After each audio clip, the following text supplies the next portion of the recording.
Nah, acara ngopi kita malam hari ini. Hmm, nah, acara ngopi kita malam hari ini kita akan teruskan insya Allah. Ngobrol pintar. Bismillahirrahmanirrahim. Alhamdulillahirabbil alamin. Wal aqibatu lil muttaqin. Wala udwana illa 'alal zalimin. Salatu wassalamu ala asyrafil anbiya al mursalin. Nabina Rasulina Muhammad wa ala alihi wa ashabihi ajmain. Raditu billahi rabba wa bil islami dina wa bi Muhammadin nabiyya wa rasulah. Rabbi israh li sadri wa yassir li amri wahlul 'uqdatam min lisani yafqahu qawli. Amma ba'd.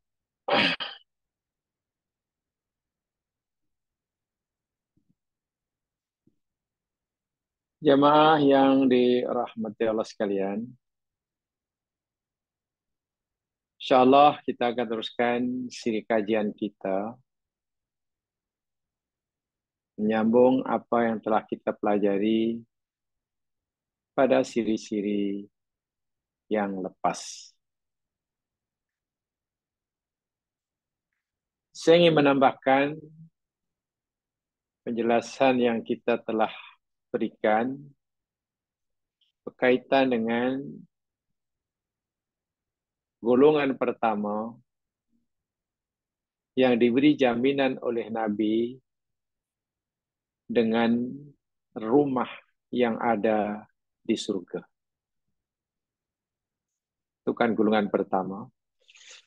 Siapa golongan pertama yang Nabi berikan jaminan rumah di surga? Berdasarkan hadis yang kita telah pelajari, dari tajuk ini, golongan pertama ini yakni siapa saja orang mukmin yang meninggalkan perbuatan murok atau mirok, yakni suka berbalah, berbantah, berhujah dan berdebat, yang tujuannya semata-mata hanya hendak menjatuhkan lawan debatnya, mempermalukan lawan debatnya, dan ingin menunjukkan bahwa dirinya lebih baik daripadanya. Makanya itu bilang, ini adalah perbuatan sangat tercela. Wajib ditinggalkan. Kemudian Nabi juga memberikan jaminan tempat tinggal di surga bagi mereka yang sanggup dan boleh meninggalkan kebohongan. Sama ada bohong dalam ucapan atau bohong dalam tindakan. Ini kedua. Dan yang ketiga, Nabi memberi jaminan tempat tinggal di surga di tempat yang paling tinggi dan paling tengah, yakni pada mereka yang berakhlak mulia, berbudi pekerti mulia. Sebetulnya ketiga-tiga jenis orang, jenis manusia ini, yang Nabi beri jaminan untuk surga ini sebetulnya ya sesuailah dengan kehendak setiap kita. Manalah ada orang berdebat hanya tujuan menjatuhkan orang. Hakikatnya tidak ada orang yang waras, orang yang hatinya suci, tidak akan ada yang itu. Setiap kita pasti tidak mau digelar sebagai pembohong. Setiap kita pasti tak nak dipanggil sebagai orang yang rusak, yang tidak berakhlak dan tidak bermoral. Jadi hakikatnya amalan-amalan yang Nabi suruh tinggalkan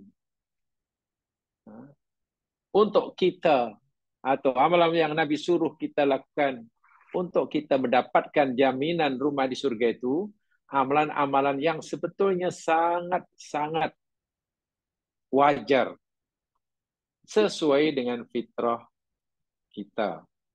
Fitrah kita. Ya, sebetulnya menyombongkan diri, suka membuli orang, itu kan Allahu Akbar. Mana ada fitrah manusia yang suka seperti itu. Sebab itulah, sebagai tambahan, jemaah sekalian, coba lihat dalam nota yang dulu.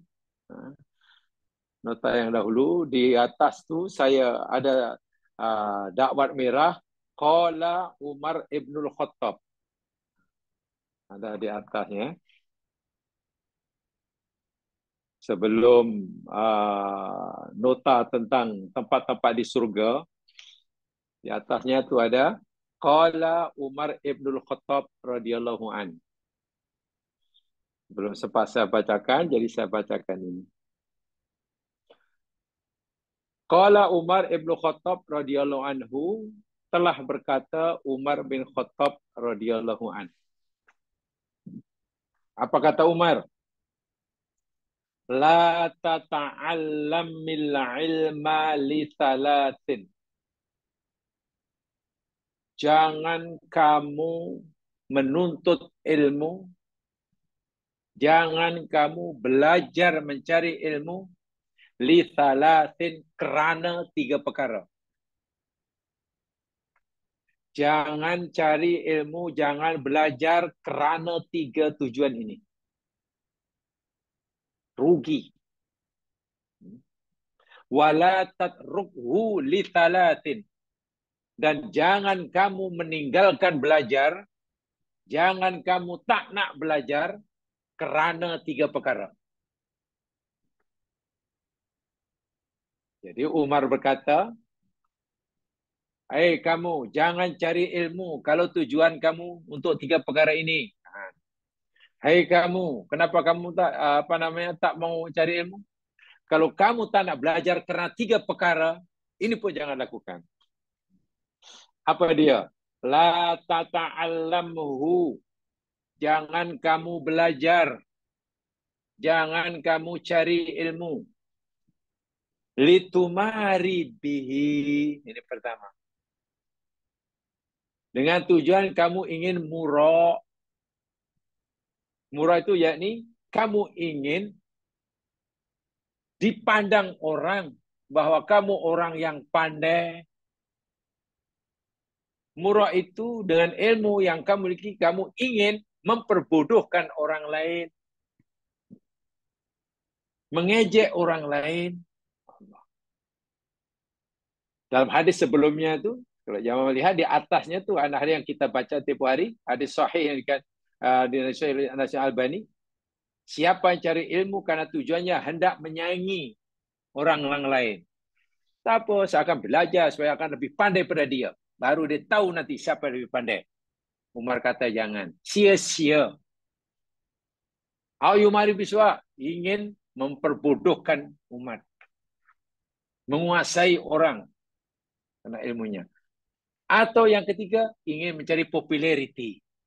Jangan. Kalau itu tujuan kamu belajar, Umar kata, elok tak payah belajar. Satu. Wala litatabaha.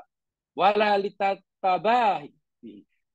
Dan kamu jangan cari untuk membanggakan diri. Tadi untuk berbalah dengan orang lain dan menjatuhkan orang lain.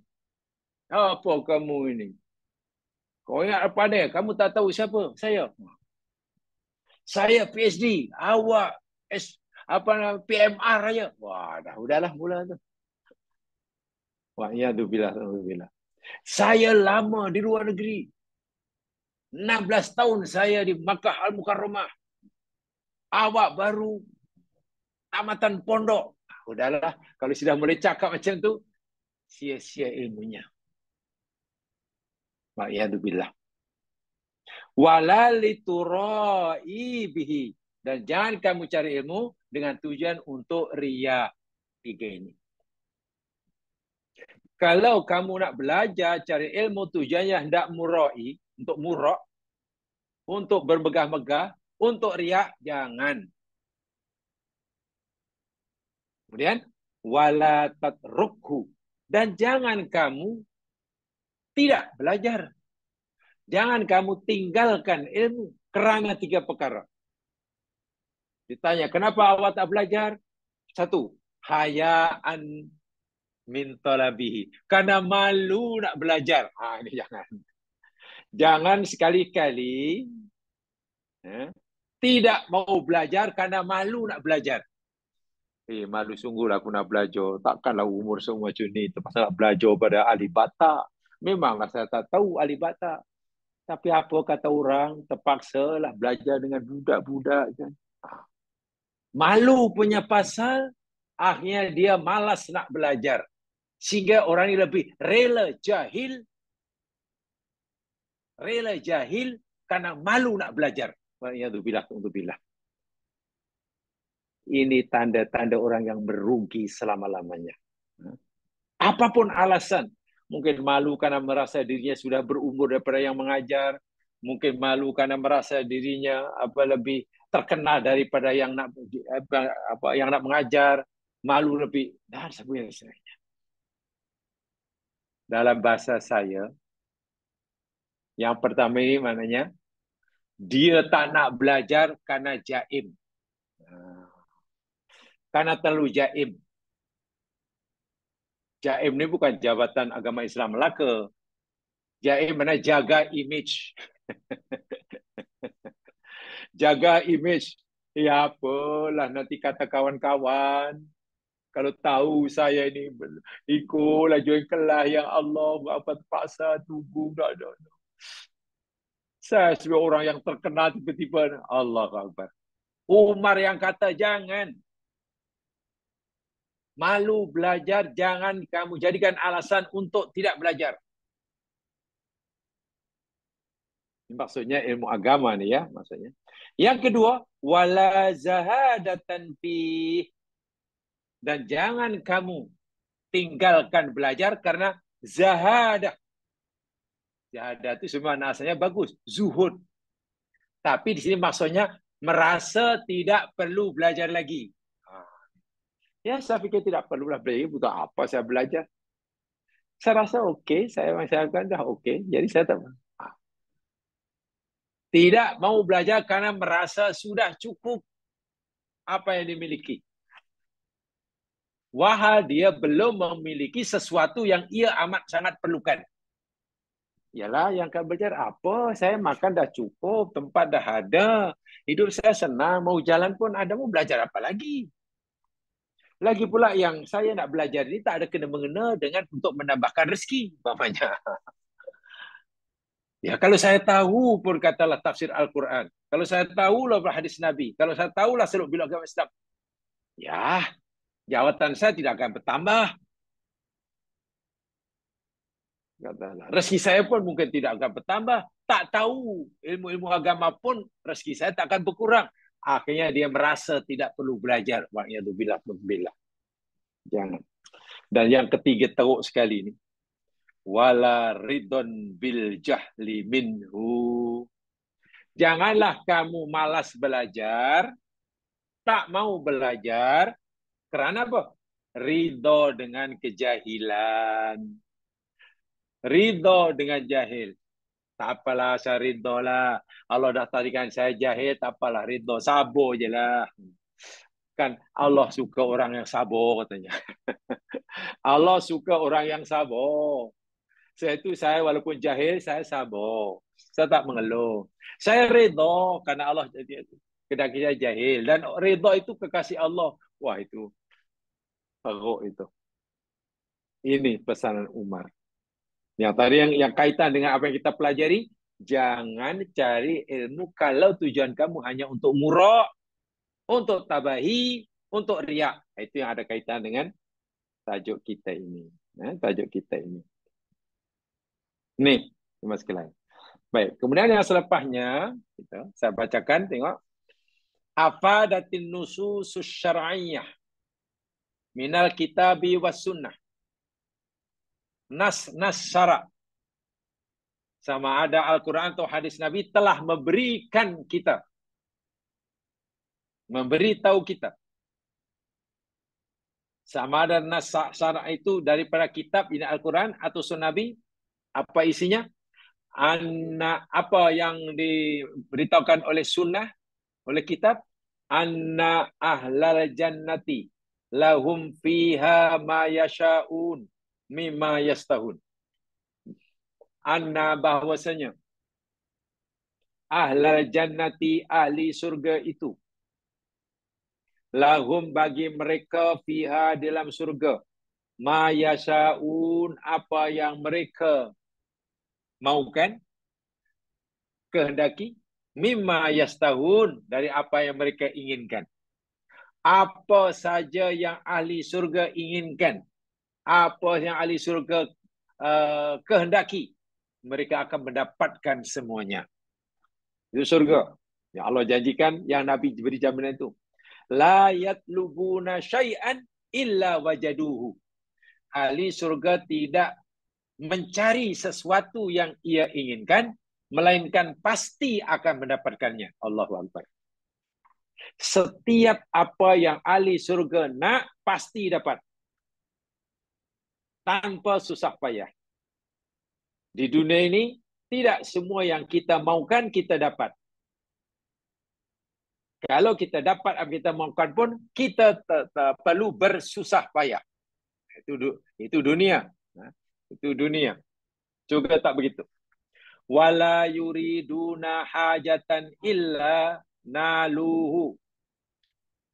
Dan ahli surga tidak punya hajat, tidak punya keinginan, kecuali pasti mereka memperolehinya. Masya Allah. Artinya tidak ada hajat ahli surga yang tidak termakbul. Tidak ada keinginan ahli surga yang tidak didapatinya. Tidak ada permintaan ahli surga yang Allah tak bagi. Wa hum ma'adhalika la yaqdiruna ilmuhum wa la yu'tu alim bi qita'i aw zawalin aw nafsadin aw aibin. Tidak kurang sikit pun, tidak terputus sikit pun, tidak hilang sedikit pun, dan tidak ada cacat celah nikmat surga.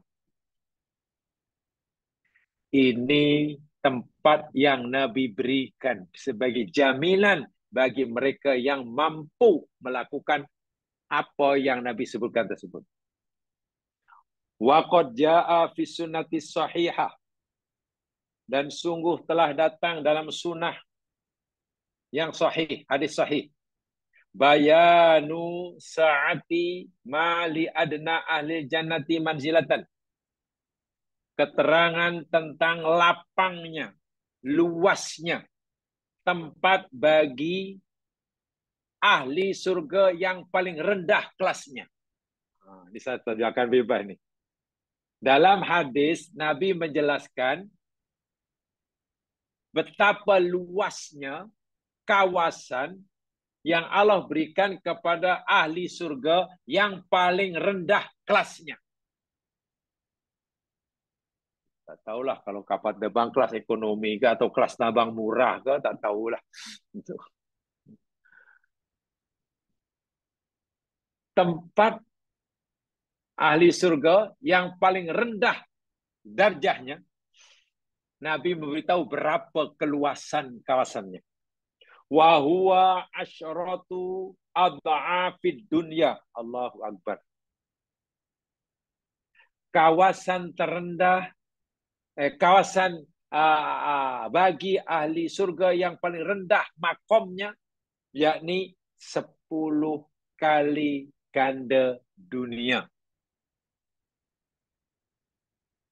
Ada yang menyatakan dalam satu matan 10 kali ganda negara dunia. Bukan seluas Malaysia, tapi 10 kali ganda keluasan negara di dunia. Ya, sebutlah negara yang luas tu, ya, jangan sebutlah Perlis, Melaka, Vatican City, Monaco, janganlah. Ya, 10 tu yang besar-besar lah. China, Rusia, campur Amerika, campur India macam tu. Kaifa yakunu mali a'lahu manzilatan? Kalau ahli surga yang paling rendah makamnya pun akan mendapatkan kelapangan keluasan tempat seperti itu, macam manalah, seluas apalah surga yang Allah sediakan bagi mereka yang tinggi makamnya. Yang tinggi makamnya. Baik, ini hadisnya. An Abdillah bin Mas'udin radhiyallahu anhu, daripada Abdullah bin Mas'ud radhiyallahu anhu, qala Nabi sallallahu alaihi wasallam, baginda Nabi sallallahu alaihi wasallam bersabda, inni la a'lamu akhira ahli nari khurujan minha, sungguh aku mengetahui ahli neraka terakhir yang keluar daripadanya.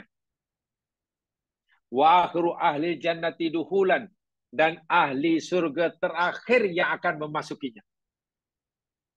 Nabi beritahu kita bahwa Nabi mengetahui ahli neraka terakhir yang keluar darinya dan ahli surga terakhir yang memasukinya. Maknanya orang ini orang terakhir keluar neraka dan terakhir masuk surga.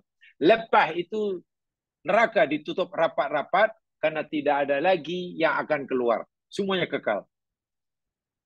Selepas orang yang masuk surga pun, surga ditutup rapat-rapat karena sudah tidak ada lagi orang akan memasukinya. Apa Nabi kata? Rajulun yakhruju minan nari kabwan. Yakni ada seorang lelaki yang keluar daripada neraka dalam keadaan kabwan. Kabwan itu mana merangkak. Bukan berjalan kaki. Keluar neraka, daripada neraka yang keadaan merangkak. Wa'iyadzubillah. Kemudian fayaqulullahu, lalu Allah berfirman. Allah berkata pada orang ini, karena orang ini terakhir keluar dari neraka dan akan jadi orang terakhir masuk surga. Apa kata Allah? Idhab, pergilah engkau ya hambaku. Fathulil jannah, masuklah engkau dalam surgaku. Masya Allah. Ayah hambaku, pergi dan masuk surga. Fayatiha, lalu orang ini pun pergilah mendekati surga. Susah payah dengan merangkak. Fayukhayyalu ilaihi annaha mal'a. Lalu terbayang oleh orang ini bahwa surga telah penuh. Tak ada ruang kosong. Kemana nih? Allah suruh aku masuk. Tapi tempat tak ada. Penuh, sesak.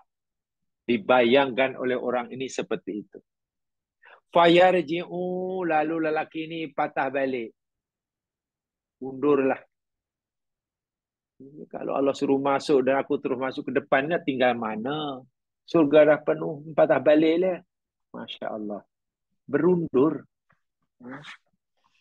Lalu dia berkata, Ya Rabb, wajadtuha mal'a. Ya Allah, surga yang engkau suruh aku masuknya itu, aku dapat tidak penuh lah ya Allah. Tak ada ruang kosong. Penuh. Kalau aku masuk juga, nak tinggal di mana? Fayaqul, lalu Allah menjawab, Idhab, fathulil jannah. Allah masih suruh dia, apalah aku pergilah. Dan terus masuk sajalah dalam surga.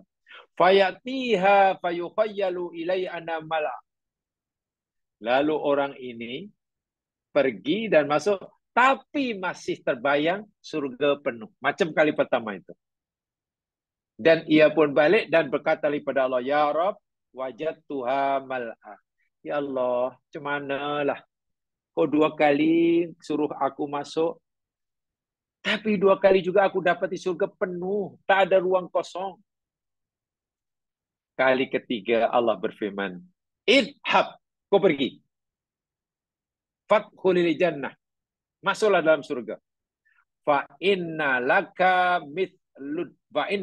mithla dunya wa asyara amthaliha. Allahu Akbar. Kau masuk surga. Dan tempat yang aku sediakan buat kamu sebagai ahli surga terakhir, yakni semisal dunia.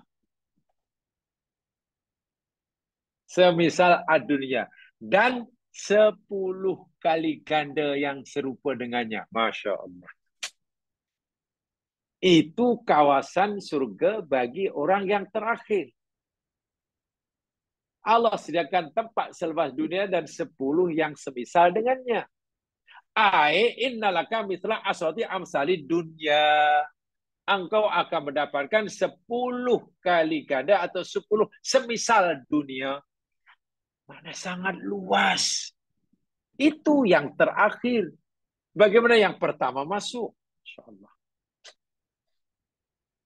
Orang ini macam masih tak percaya. Mana ada dunia 10 kali ganda, aku tengok dah penuh sesak. Lalu hamba ini berkata, fayaqul, taskharu minni, aitahku minni, wa antal malik. Ya Allah, kau mengejek aku ke? Engkau perli aku ke? Engkau mentertawakan aku ke? Sedangkan engkau ni al-malik. Engkau ni penguasa, engkau ni Tuhan. Takkan nak mengejek aku seperti itu. Jadi hamba ini merasa, dia fikir Allah memperlinya. Allah memperli dia, mengejek dia. Betapa tidak? Allah suruh masuk dia dalam surga, tapi menurut dia, surga dah penuh. Ini macam mengejek aja. Oh, masuk dia. Penuh, oh masuk. Jadi dia fikir Allah mempermainkan dia, Allah mengejek dia, Allah menentang dia. Sebab itu dia berani, ya Allah, kau ni nak menentangkan aku ke? Wa antal malik. Sedangkan engkau ni penguasa, raja, yang sangat berkuasa. Ketika Nabi cerita ini, jamaah sekalian, faqad ra'aitu. Kata Abdullah bin Mas'ud, sungguh aku melihat Rasulullah SAW dohika, Nabi tertawa. Hatta badat nawajiduhu, sehingga kelihatan ya, gigi geraham Nabi. Nabi seronok. Seronok ada hamba merasa diejek oleh Allah, walau Allah benar-benar memberikan kasih sayang. Sehingga peristiwa itu ketika Nabi menceritakan, ini belum berlaku kiamat, tapi Nabi sudah diberitahu oleh Allah.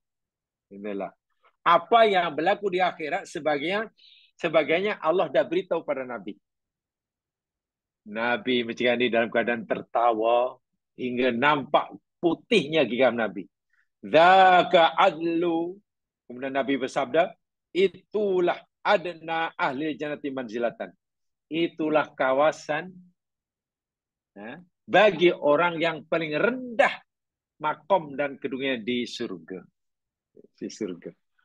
Tengok. Jadi bagi Nabi itu sungguh lucu. Lucu tak lucu macam mana? Allah merahmati hambanya, Allah melimpahkan sayangnya, tapi hamba itu merasa diejek oleh Allah. Diejek oleh Allah.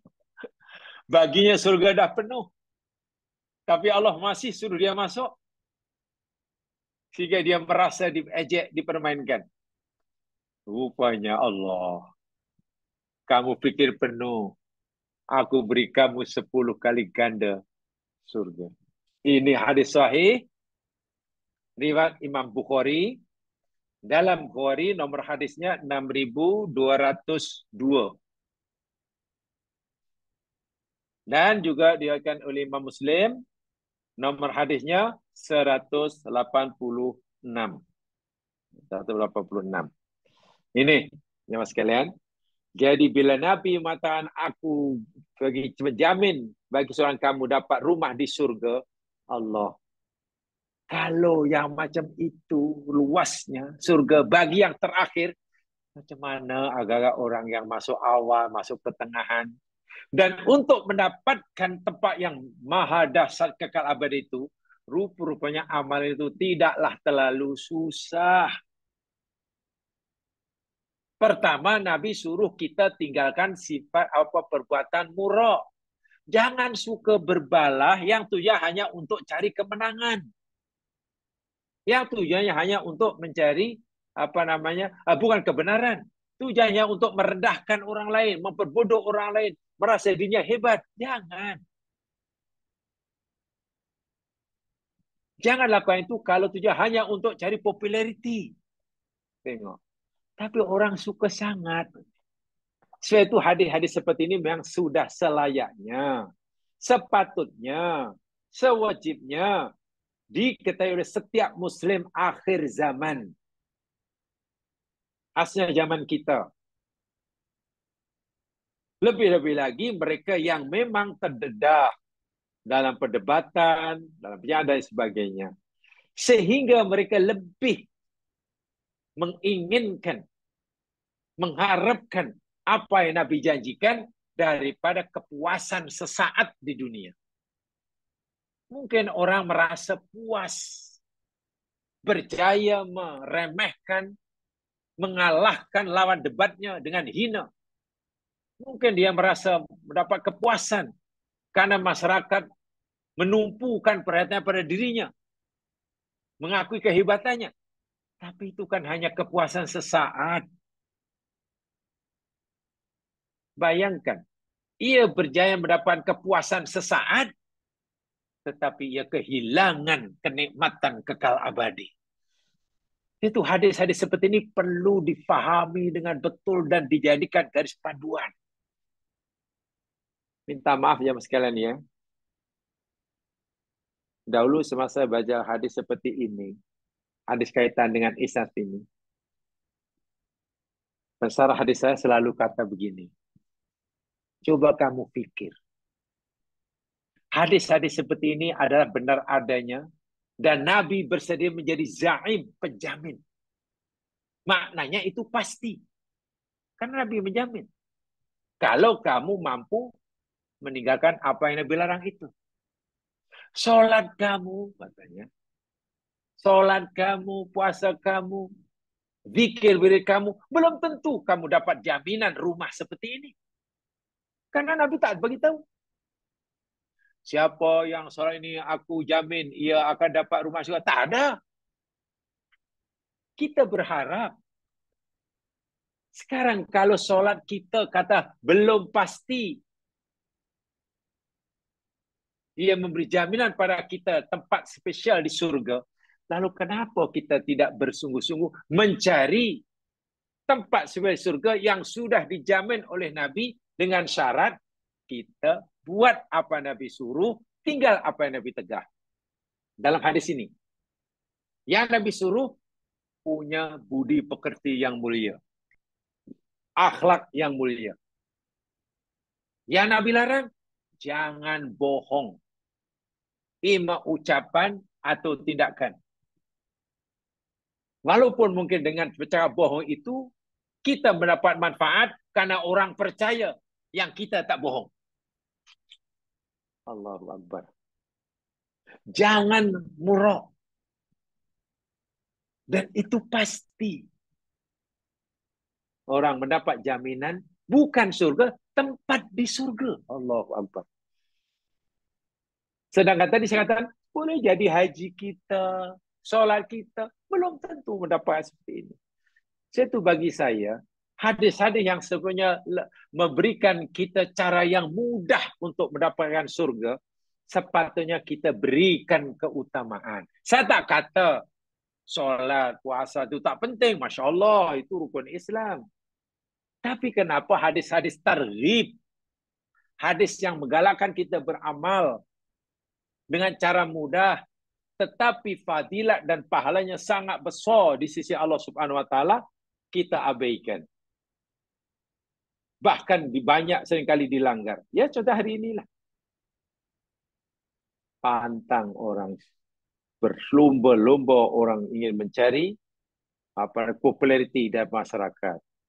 Kehebatan walaupun dengan cara menjatuhkan orang. Dengan begitu mudah memberikan gelaran yang tak baik pada orang lain. Wal'iyadzubillah.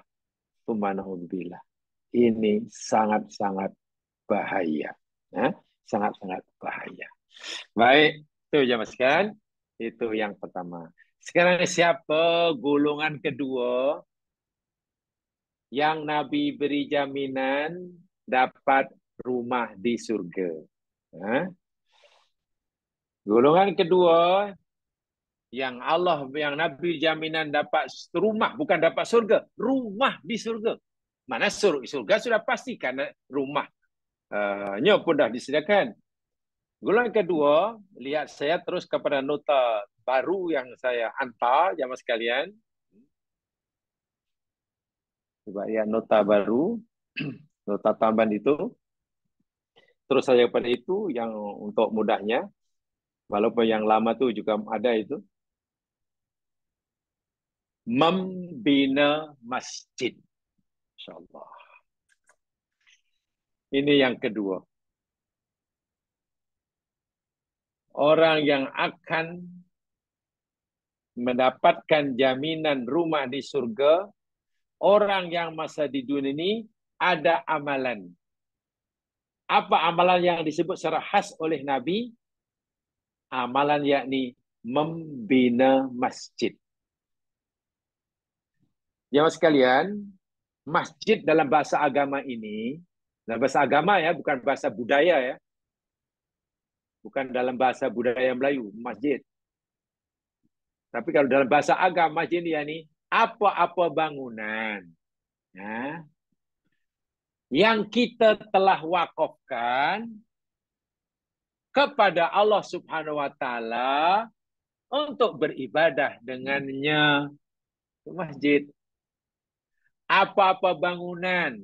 Tentulah bangunan mana ada kawasan lah. Takkan bangunan tak ada kawasan. Yang kita wakafkan. Kita wakafkan. Maknanya bukan lagi milik pribadi. Pada Allah, semata untuk beribadah pada Allah. Itu namanya masjid. Saiznya tak kisah, besar atau kecil. Ada menara atau tidak.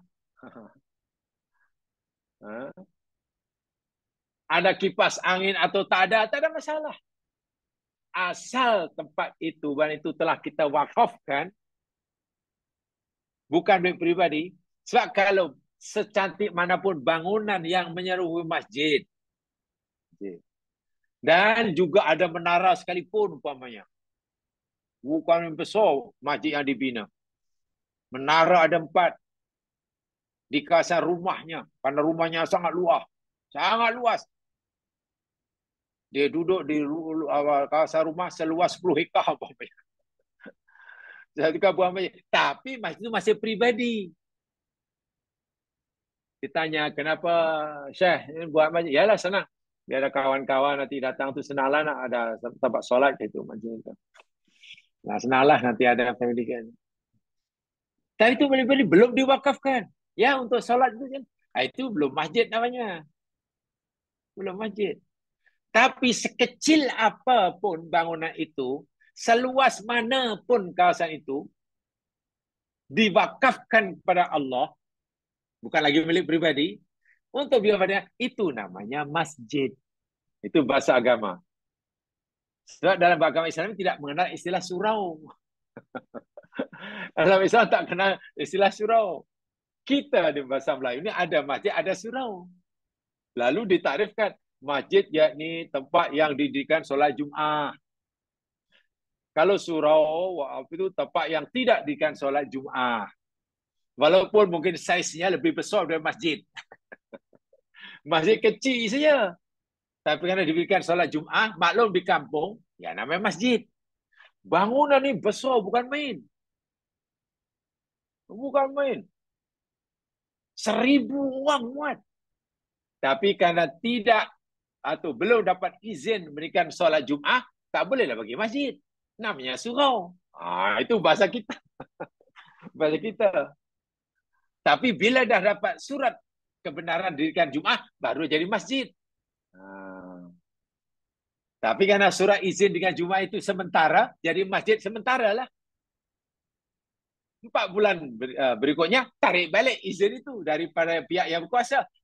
Bertukar pula seterusnya. Dari masjid jadi surau balik. Itu kita, bahasa kita. Memang kita bingung. Sebab ada kesan hukumnya.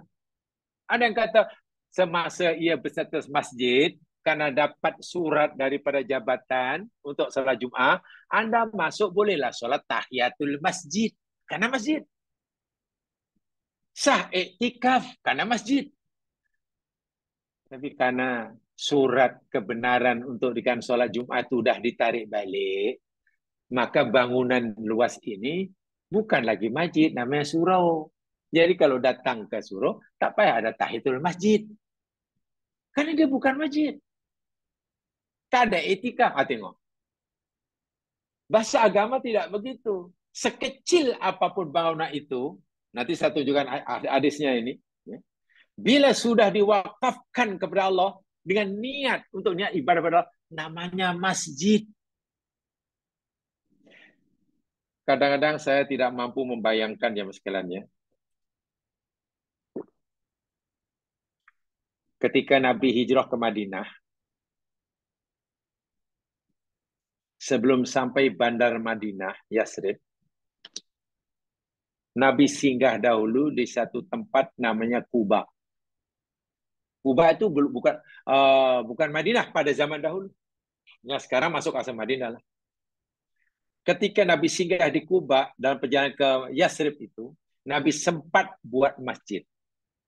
Hanya memacakkan 4 tiang istilahnya, sudut sini, sudut sini, sudut sini, tiang. Tiang itu pun daripada pokok tamar, kurma. Ya, dengan bubung dari atap tamar. Itu dah masjid dah. Yang sekarang sebagai Masjid Kuba itu. Kalau hari inilah ada masjid yang dibina oleh Nabi sesederhana itu, saya yakin tidak ada orang yang itu masjid. Tak pondok apalah, mungkin kandang kambing pun tak sempurna. Ya, bawah masih tanah, dinding tak ada. Tapi karena Nabi SAW ini masjid, ini sudah milik Allah. Ya masjid lah. Sekarang jadi Masjid Kuba itulah. Itu masjid pertama yang didirikan oleh Nabi itu. Masjid pertama yang dibuat oleh Nabi Masjid Kuba, bukan Masjid Madinah. Nabi belum sampai Madinah yang waktu namanya Yasrib. Kemudian didirikan masjid itulah. Masjid Nabawi itu selepas Masjid Kuba. Paham ya? Itu jadi pengertian masjid di sini, masjid menurut pengertian agama, bukan masjid menurut pengertian budaya sehari-hari kita. Paham ya? Karena sudah diwakafkan. Baik, saya bacakan hadisnya ya mas sekalian. Siapa yang membina masjid ini, Allah akan beri jaminan rumah di surga. Siapa aja hadisnya? An Utsman ibni Affan radhiyallahu an. Daripada sahabat Utsman bin Affan, menantu Rasulullah sallallahu alaihi wasallam. Beliau berkata, yaqulu 'inda qaulin nasi fihi hina bana masjid Rasul sallallahu alaihi wasallam. Ketika di hadapan orang, percakapan orang yang sedang membina masjid Nabi sallallahu alaihi wasallam. Innakum aktsartum. Sesungguhnya kamu telah melakukan pahala yang banyak. Kamu telah melakukan pekerjaan yang besar yang banyak. Inni sami'tu Nabiyya sallallahu alaihi wasallam. Begini cerita. Utsman sedang berada bersama-sama orang yang sedang membina masjid. Gitulah ceritanya. Bahasa sekarang gotong royong. Utsman salah seorang daripada mereka yang menyertai gotong royong bina masjid. Itu ceritanya. Lalu Utsman memuji mereka.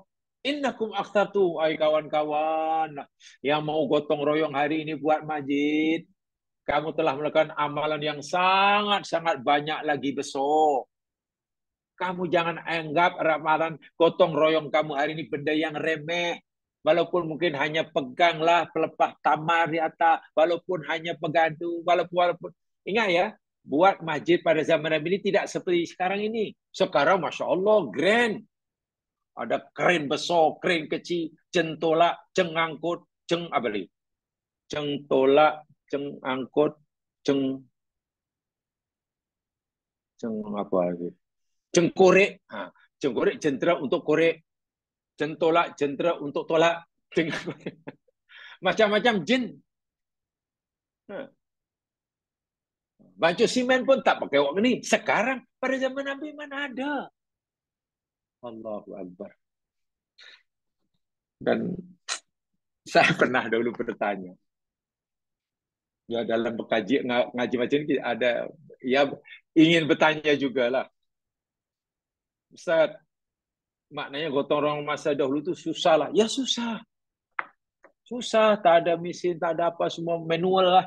Mengangkut ini, masa itu agak-agak ada tak yang bagian jaga makanan ke makanan. So, saya terbayang. Zaman kita ni kerja turun sikit pun mesti ada jamuan. Ya, paling koman pun karipap lah. Paling koman. Itu pun ada tak puas hati.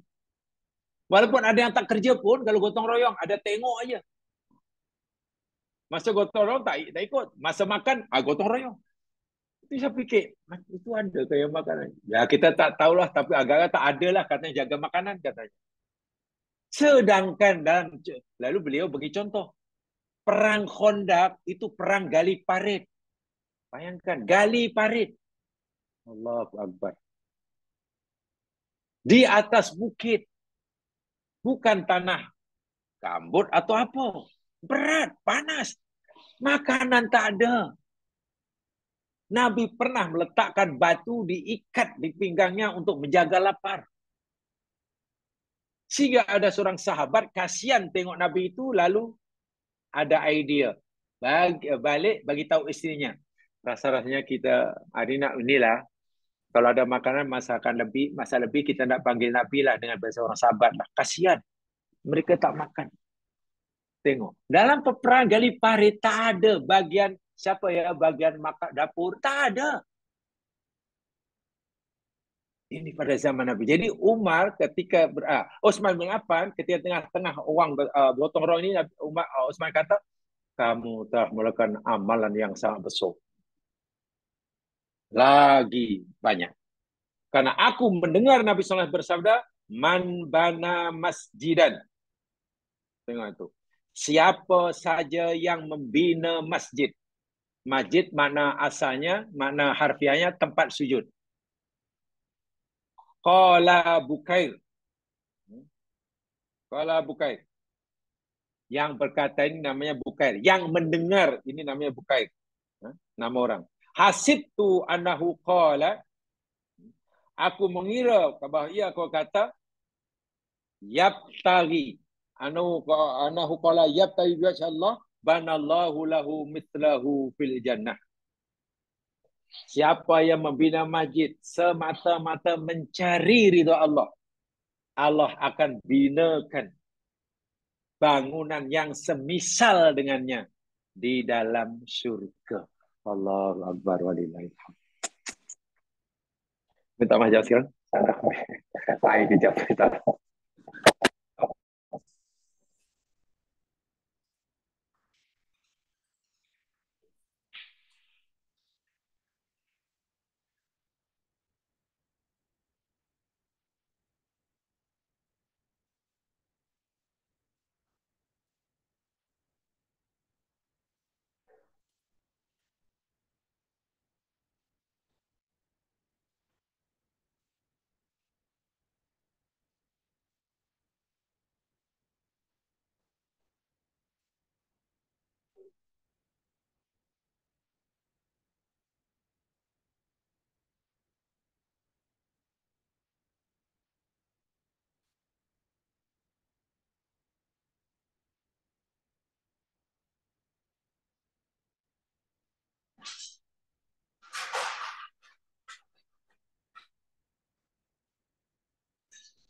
Ya, insyaallah kita teruskan. Siapa saja yang membina masjid semata-mata kerana mencari ridha Allah, maka Allah akan binakan baginya yang semisal dengannya di dalam syurga. Allahu Akbar walillahil hamd. Masjid yang macam mana? Masjid semegah masjid negara ke? Tak semestinya.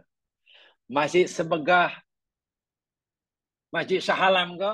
Tak semestinya. Masjid sehebat semegah masjid Bukit Jelutong ke? Tak juga, tak semestinya. Habis masjid yang macam mana? Ini hadis berikutnya. An Jabir ibni Abdullah, daripada Jabir bin Abdullah radhiyallahu anhu, man bana masjidan lillah, siapa saja yang membina masjid semata-mata kerana Allah. Siapa saja yang ikut membina masjid semata-mata kerana Allah. Kamafhasi qatah. Masjid yang dibina itu hanya sekadar mafhasi qatah. Mafhasi qatah ni jamaah sekalian, terjemahannya, qatah itu maknanya burung yang sangat kecil. Burung yang paling kecil namanya qatah. Makhos itu mana tempat bertelur. Jadi sampah-sampah yang disusun oleh burung tadi, ya macam sarangnya lah. Sarang untuk bertelur. Yang biasanya tidak berada di pokok. Dia melakukannya di atas tanah. Bolehlah saya katakan, maf hasib khotbah itu bahasa sebenarnya sarang burung yang kecil. Sebab khotbah itu burung kecil, bukan burung gagak. Kalau burung gagak nanti sarangnya besar lah. Apa ya burung yang kecil itu namanya? Yang paling kecil sekali itu. Kecil tapi sangat lincah tuh. Apa burung?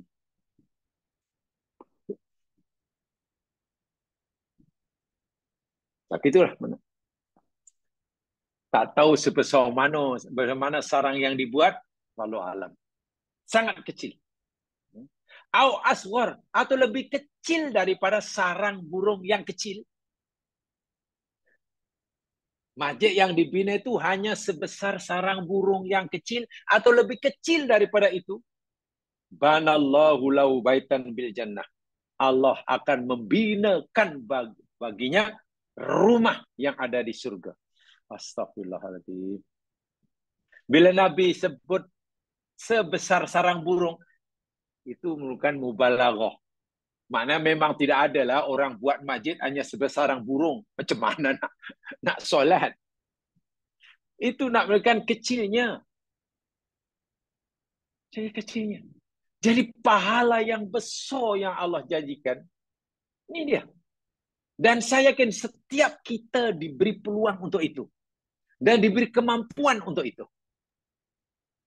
Saya berharap pada saya sendiri, dan juga teman-teman sekalian, jangan sekali-kali kita lepaskan peluang ini. Kita boleh buat itu, kita boleh amal itu, kita boleh buat itu, iya. Tapi jangan sekali-kali lepaskan peluang yang terhidang dengan mata kita, dan kita diberi kemampuan membina rumah Allah. Sama ada kita sebagian daripada mereka yang membina rumah Allah, katalah rumah Allah besar, tentulah yang menyumbangnya ramai. Jangan sekali-kali kita melepaskan peluang untuk sumbang sama.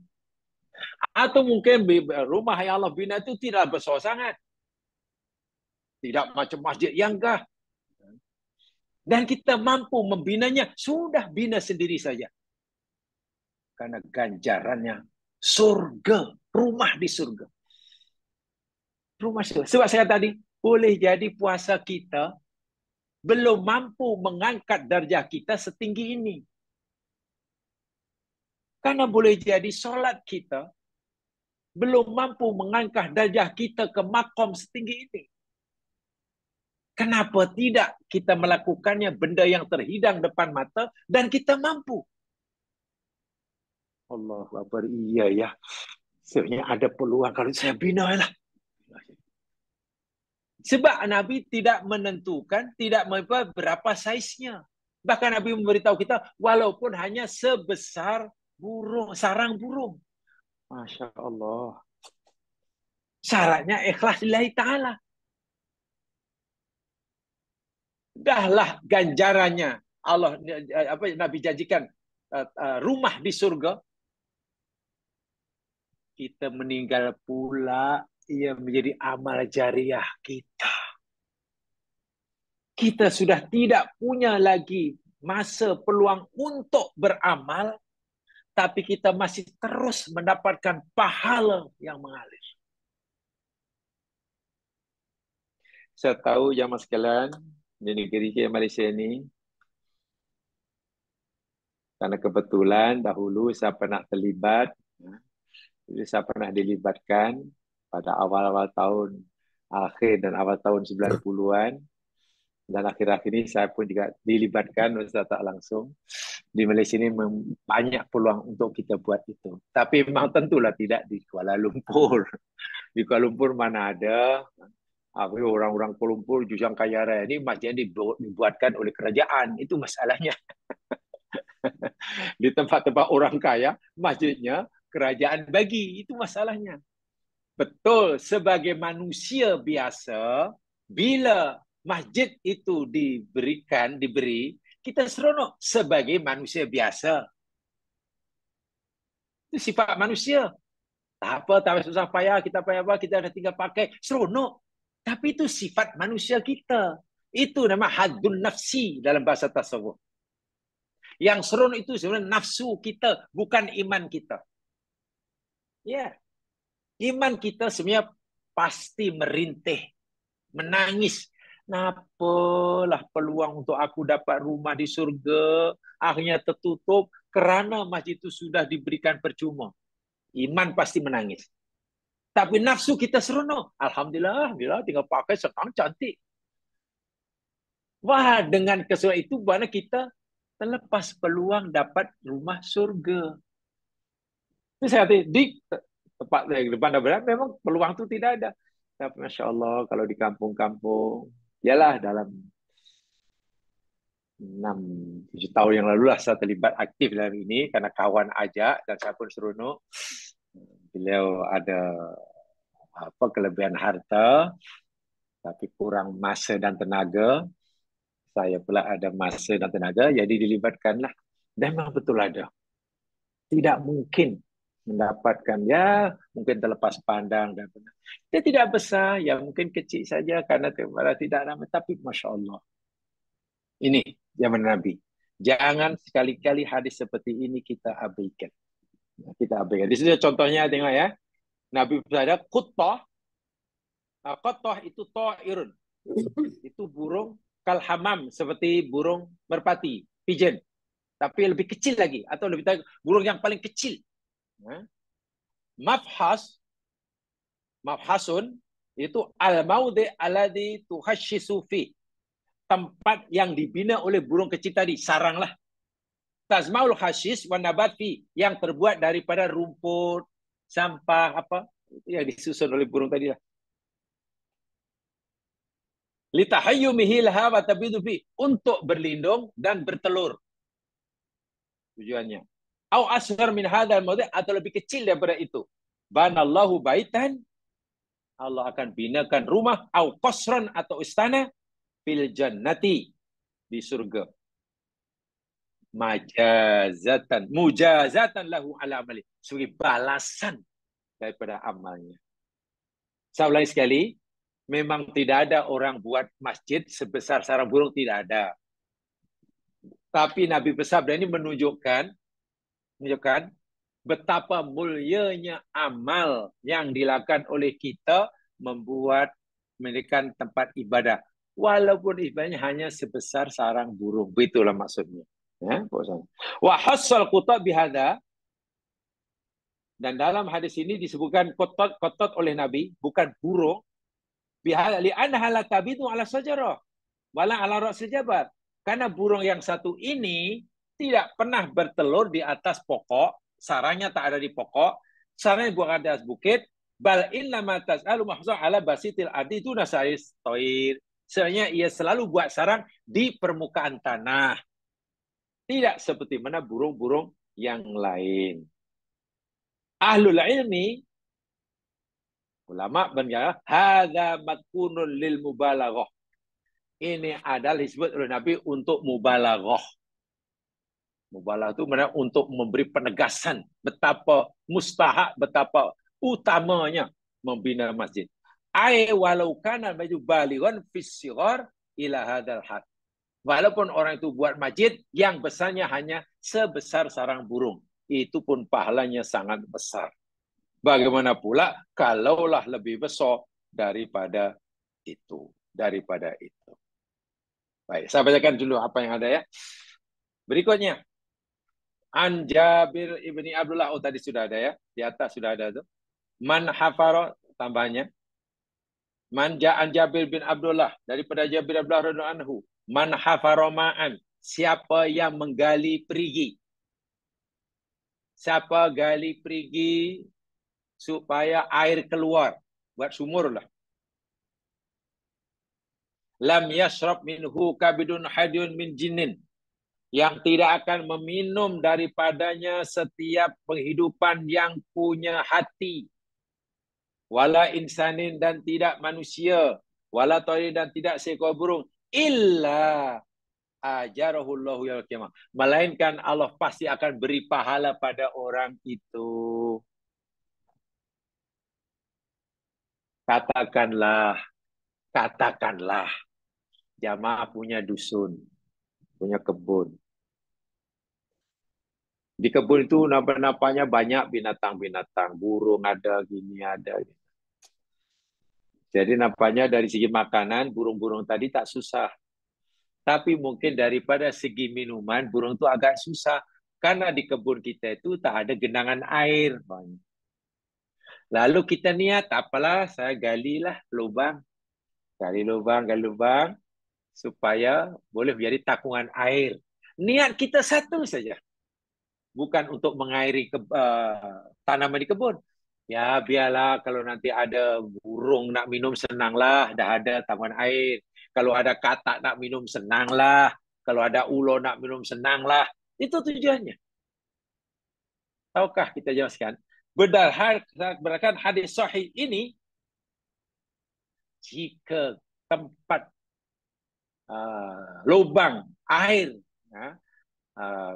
kolam air yang kita buat tadi, airnya memberi manfaat si burung lah, si katak lah, si ulau lah, si biawak ke. Setiap kali dia minum, kita dapat pahala. Masya Allah. Apalagi yang minum manusia. Dulu,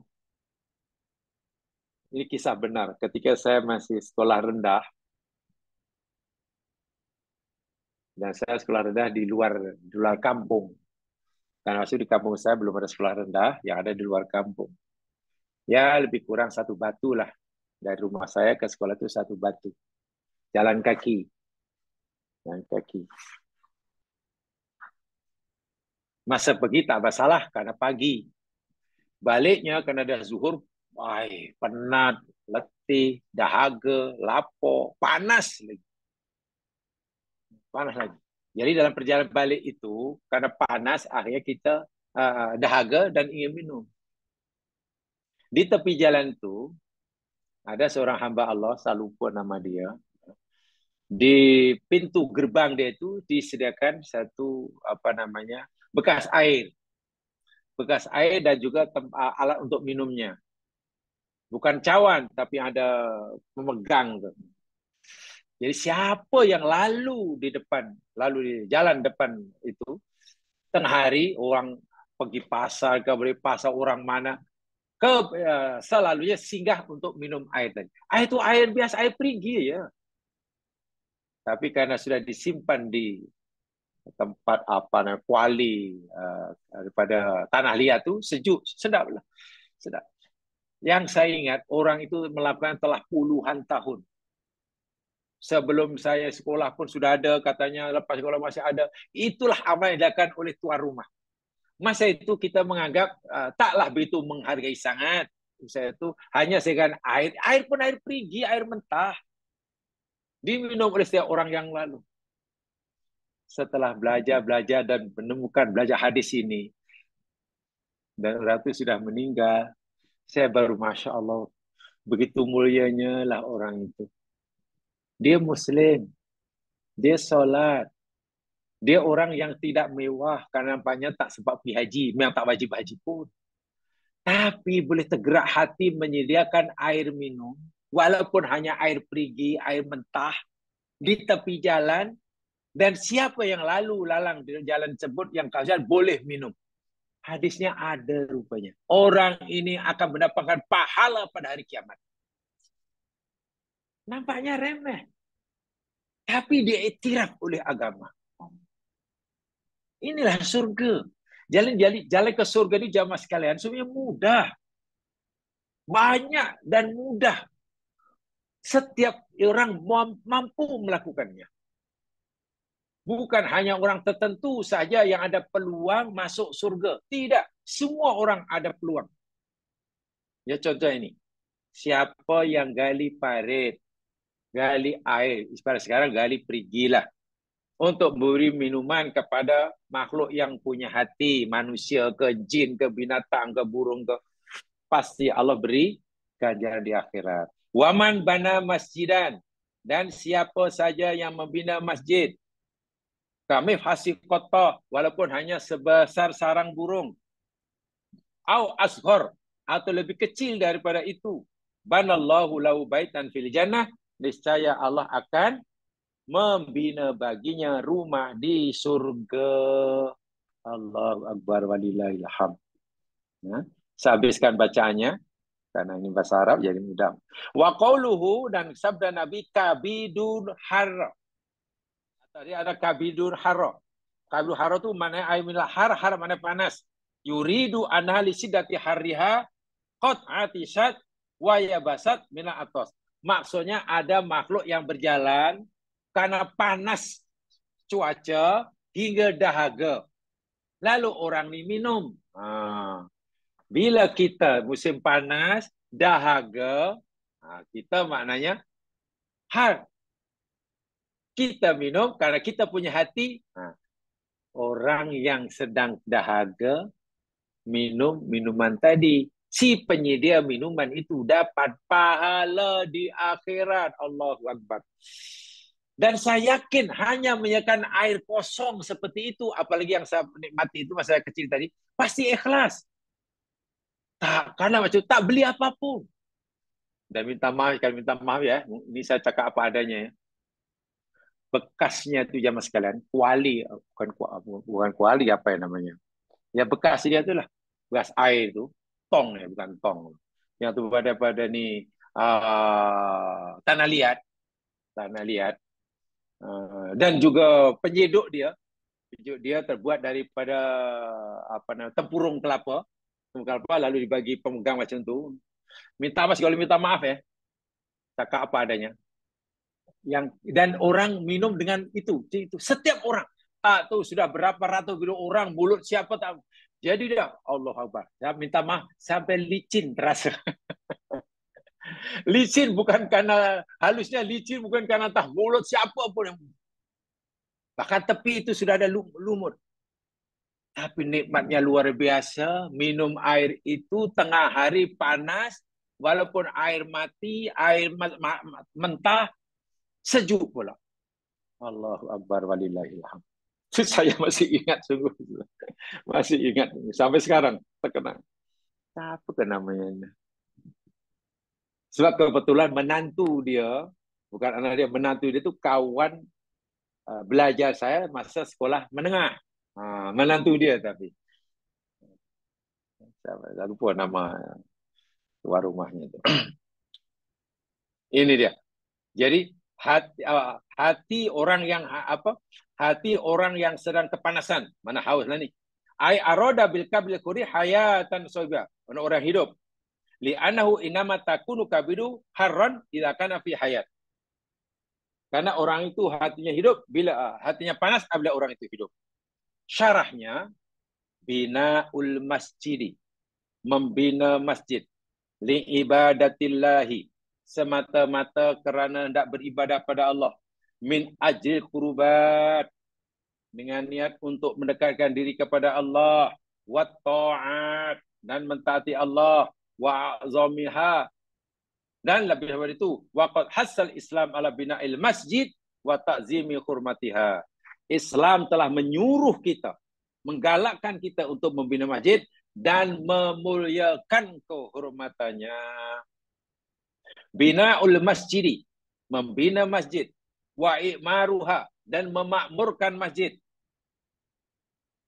wa tahyiatil musallin, dan menyediakan kemudahan bagi orang yang hendak solat, min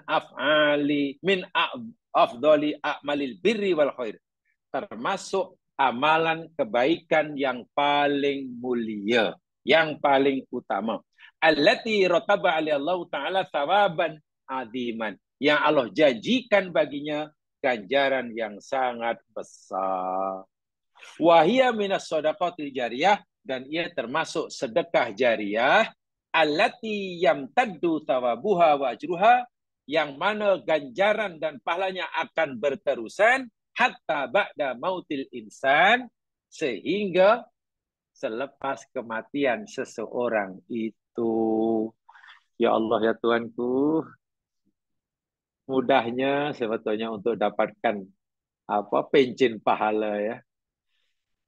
Mudahnya sebenarnya jalan untuk kita dapat rumah di surga ya. Pertama mudah, peluang ada, dan lebih penting kita oleh Allah diberi kemampuan untuk melakukannya. Tinggal satu pertanyaannya, kita ada kemauan atau tidak? Itu saja. Kalau ditanya adakah ada kemampuan? Ada. Adakah ada peluang? Ada. Pertanyaan ketiga yang penting. Ada tak kemauan? Kalau kemauan tidak ada, mampu ke tak mampu, ya serupa je lah. Tapi kalau kemauan ada, walaupun tak mampu, suatu saat Allah akan mampukan dia. Begitu. Allah akan mampukan dia. Kalau ada kemampuan. Baik. Wasu'ila ulama'ul lajnatil daimatil ifta. Ada pertanyaan yang diajukan, dikemukakan kepada ulama-ulama, cendekiawan, ahli jawatan kuasa, Majlis Fatwa Arab Saudi.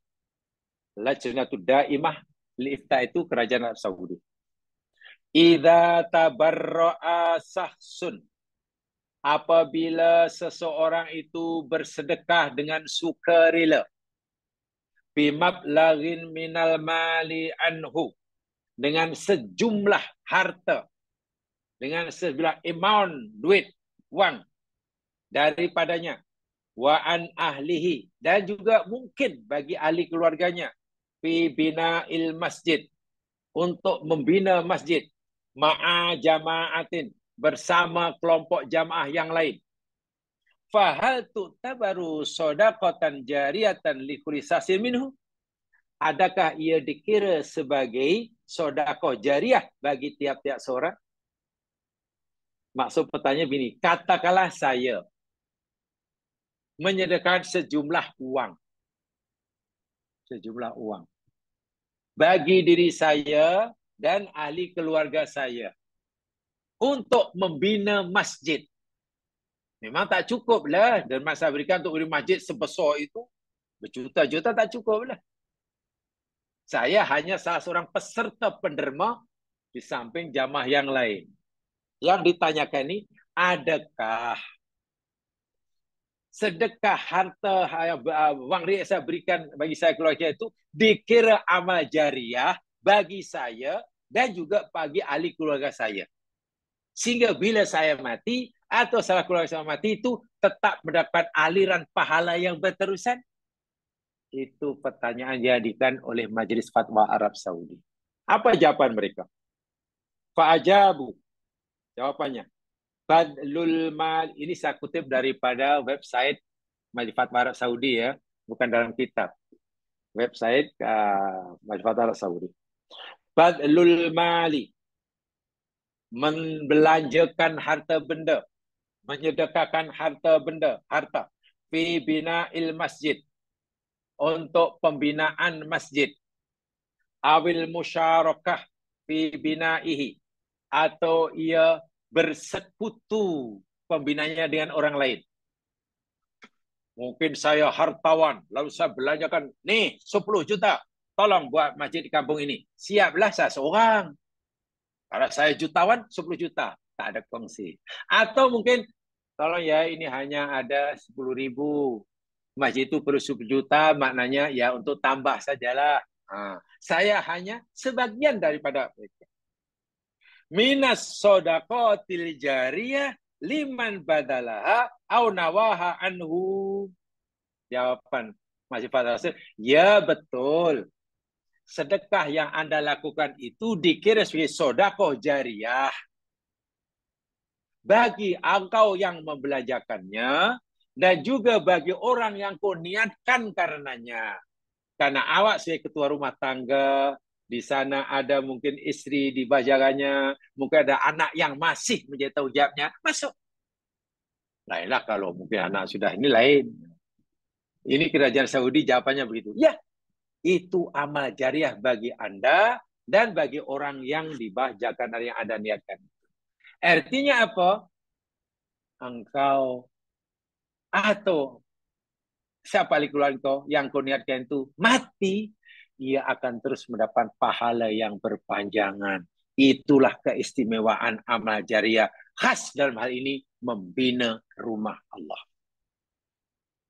Idza hasunat niyatu, apabila niat kamu itu betul, wa kana hadzal malu min kasbit thayyib, dan harta uang ringgit yang kamu sedekah itu dari harta yang halal. Ini syaratnya. Niat mesti semata-mata karena Allah, bukan karena riya, bukan karena cari popularity, bukan karena tunjuk-tunjuk, bukan bla bla bla bla. Dan uang ringgit yang kita belanjakan itu 100% halalan thayyiban, tanpa keraguan. Sebab kalau yang dibelanjakan itu uang haram, uang panah, ganjaran tak dapat. Dosa kita tetap dapat karena kita memperoleh dengan cara yang haram. Dan bila kita sedekahkan, sedekah kita tak diterima. Tak ada pahala. Itu kalau uang haram. Sebab itu syaratnya mesti kana hadzal malu min kasbi thayyib. Baik. Berikut ini jamaah sekalian, hadis berikut ini yakni beberapa amalan yang dikira sedekah jariyah yang pahalanya terus mengalir walaupun dia telah meninggal. Hadis sahih Ibnu Majah daripada Abi Hurairah radhiyallahu anhu.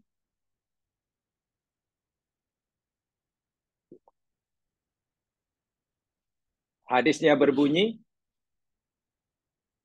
inna mimma yalhaqul mu'mina, sesungguhnya sesuatu yang akan menemui orang mukmin, atau sesungguhnya amalan sesuatu, pahala sesuatu amalan yang akan diperolehi oleh orang mukmin. Saya terjemahkan dengan terjemahan yang lebih mudah difahami. Sesungguhnya pahala yang akan diperolehi oleh seorang mukmin min amalihi, dari sebab amal perbuatannya, wahasanatihi, dan amal kebaikannya, ba'da mautihi, selepas kematiannya. Berikut ini. Ada beberapa amalan yang bila orang mukmin melakukannya, ia akan mendapatkan pahalanya walaupun selepas ia mati. Allahu Akbar. Solat yang kita buat sekarang ni jamaah sekalian 5 waktu, kita mati putus pahalanya. Tak ada orang mati terus mendapat pahala solatnya. Tak ada. Orang pergi haji, tak kira haji pertama ke haji ke-9 ke, mati tak dapat pahala haji. Puasa tak dapat. Sebab pahalanya sekali. Berikut ini amalan-amalan yang walaupun yang kita lakukan, walaupun kita dah meninggal, kita akan terus mendapatkan pahalanya berpanjangan, mengalir pahalanya. Pertama, ilman 'allamahu wa nasyarahu. Yang pertama, ilmu yang dia ajarkan dan ia sebarluaskan. Saya sangat berharap daripada awal dahulu saya melibatkan dalam dunia dakwah. Ya, karena memang itu sudah dipanggil tulisan takdir Allah. Saya mulai masuk di Malaysia tahun 1984. Saya masuk Malaysia tahun 1984. Ya, mula-mula duduk dengan keluarga karena belum dapat apa-apa lebih dari 1 tahun. Dapat nyawa istilahnya, isi merah, terus pergi Perak, dan terus terjun dunia dakwah, mengajar. Macam dunia dakwah lah. Di sekolah Perak, di Ipoh, di terakhir di Bagan Datuk. Di kurang 3 tahun lebih. Pergi pindah ke Jatan Ugama Pahang. Itulah pindah ranah. Dan semuanya memang dalam dunia taklim. Dalam dunia taklim. Dunia mengajar. Dunia mengajar. Waktu itu niat saya, karena itu memang sudah menjadi karena termotivasi dengan ini. Kalau saya mati, waktu itulah, ini terus terang ya cerita ya. Bila mati semua amalan terputus pahalanya. Kecuali yang Nabi sebutkan. Yang berterusan anak soleh. Saya belum punya anak, saya masih bujang. Iya, bujang. Tak mungkinlah dapat pahala dengan anak soleh, masih bujang. Atau mungkin harta yang diinfakkan. Mana ada harta? Garpu patah pun tak ada. Istilahnya. Garpu patah pun tak ada. Jadi waktu itu Allah, kenapa saya tidak terus bersungguh-sungguh untuk mengabdikan diri dalam dunia pendidikan? Itu mula-mula tergerak hati itu. Okeylah, mengajar aja. Aku ni mengajar.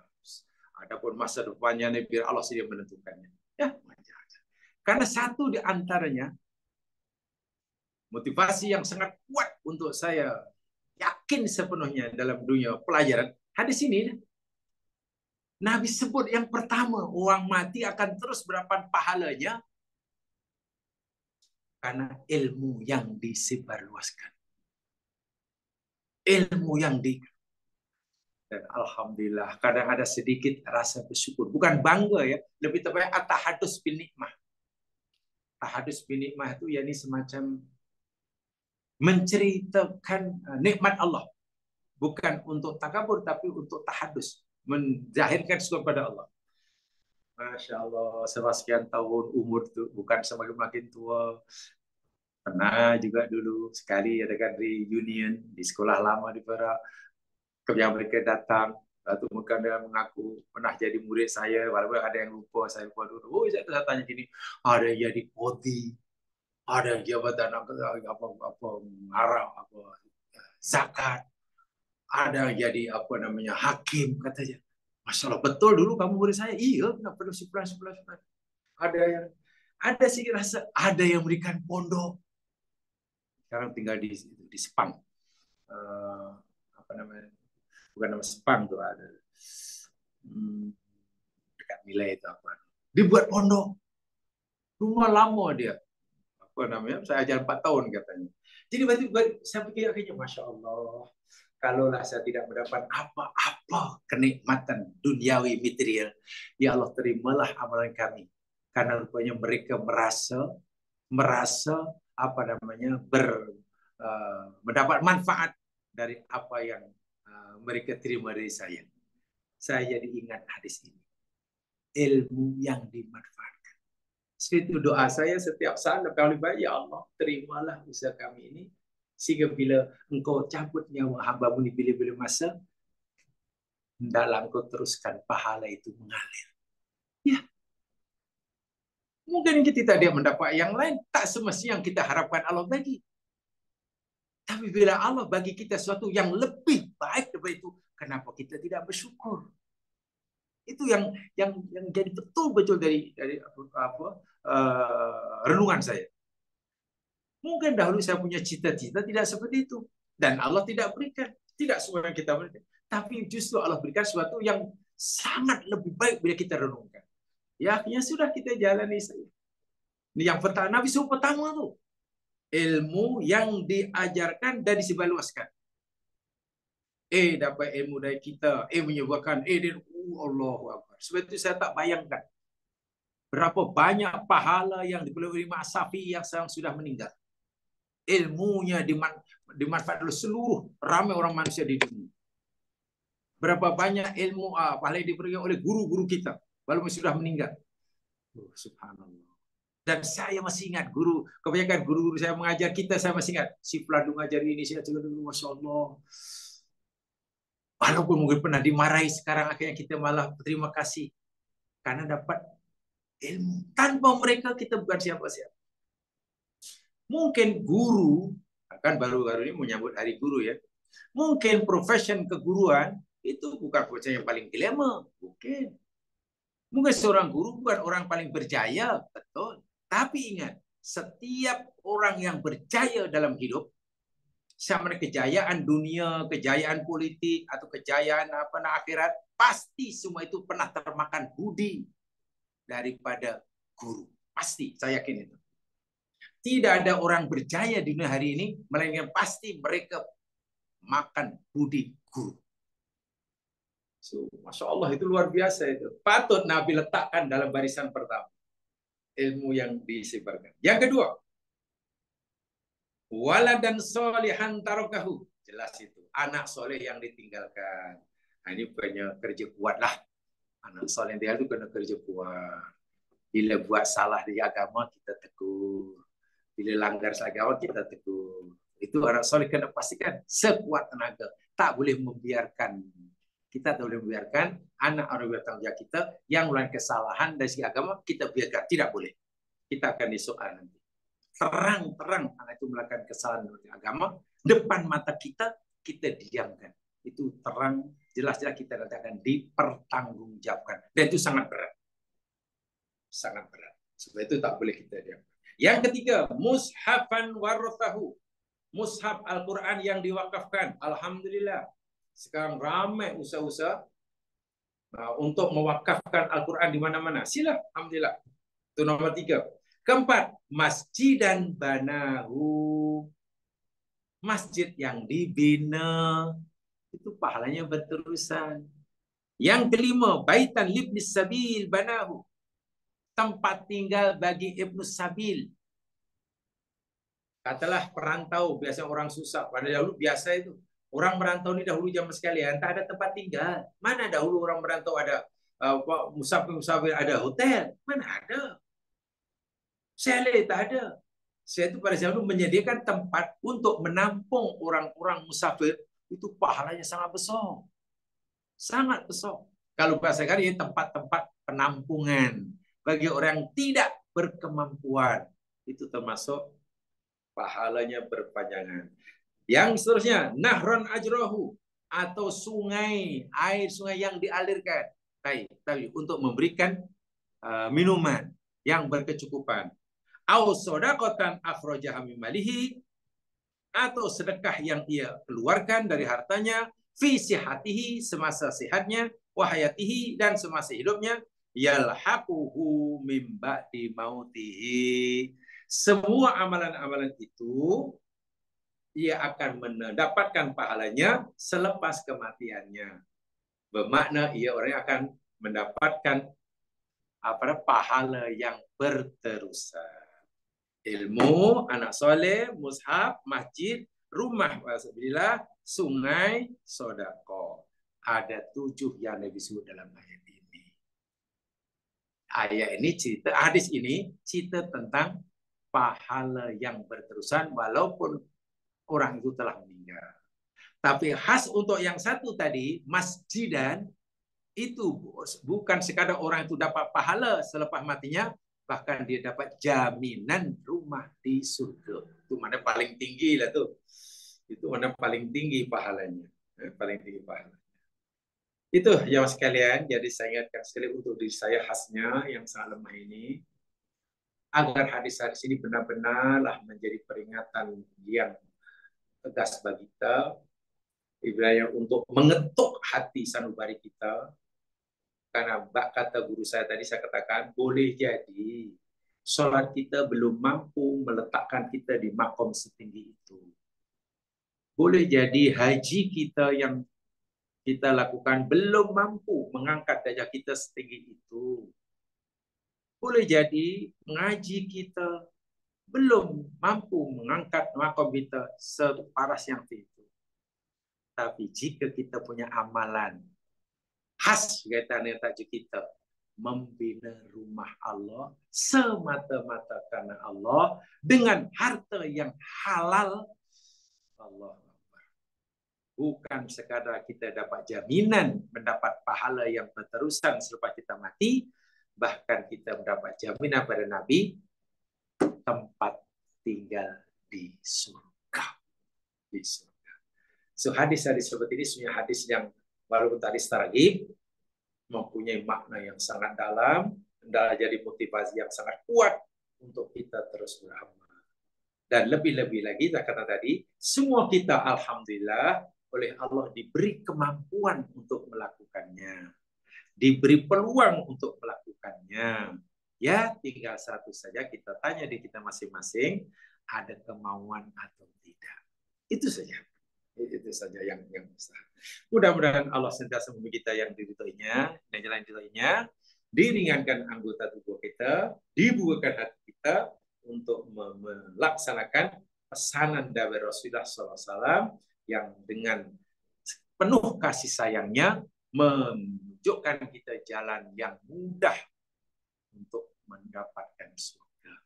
Nabi ini punya keinginan sangat besar sekali agar setiap umatnya ini bertemu dengan baginda di surga. Seakan-akan Nabi ini betul-betul tak ridho, tak rela sama sekali, tak sampai hati jika ada umatnya masuk neraka.